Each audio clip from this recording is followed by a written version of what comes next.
الحقيقة أنا باين لي جدًا إن أحد أسباب القلق والاضطراب عند كتير من المرضى اللي ممكن يبدأ لهم أمراض مناعية زي الروماتويد والذئبة وأخواتهم، هو الخوف على العيال.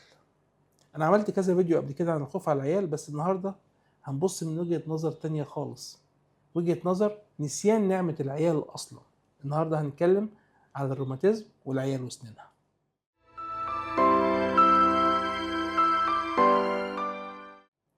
أهلًا وسهلًا بيكم في دمتم سالمين. يا جماعة العيال نعمة، العيال نُص زينة الدنيا. واللي ما عندوش عيال عارف كويس قوي اللي انا بقوله ده. دايما الشيطان عايزنا ناخد الجانب المخيف او الجانب بتاع المسؤولية او الجانب اللي فيه تعب وارهاق ونشوفه على انه ابتلاء ونقمة. العيال نعمة، كل تصرفاتهم اللي بتحصل هي تصرفات محتاجة مننا التوجيه والتربية، مش محتاجة مننا خالص لا العصبية ولا القلق.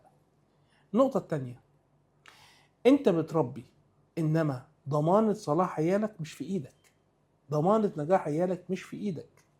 انت بتعمل كل اللي تقدر عليه. فبلاش المصطلح اللي بسمعه دايما، اصل انا عندي ثانويه عامه، اصل انا عندي اعداديه، انا عندي رابعه ابتدائي. انا في مره واحده قالت لي انا عندي اولى ابتدائي.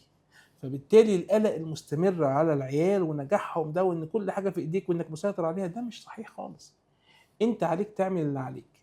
3، لازم نعلم نفسنا ونعلم عيالنا حاجه مهمه جدا، ان مفهوم الفلاح في الاسلام غير النجاح في الحضاره الغربيه او في الحياه اللي احنا عايشينها دي.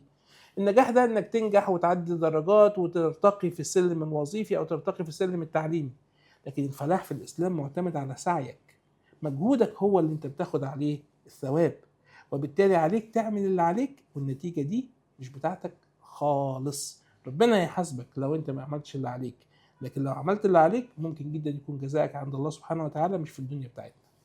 اخر حاجة، عيالكم هم نص زينة الدنيا، فاستمتعوا بالزينة دي والعبوا بيهم زي ما كنتوا بتلعبوا بيهم قبل كده كعرايس قبل ما تتجوزوا وتخلفوا. وبلاش نغمة أصل العيال تعبني، لأن ده ممكن يكون من غير زعل كده كفر بالنعمة. ودمتم سالمين.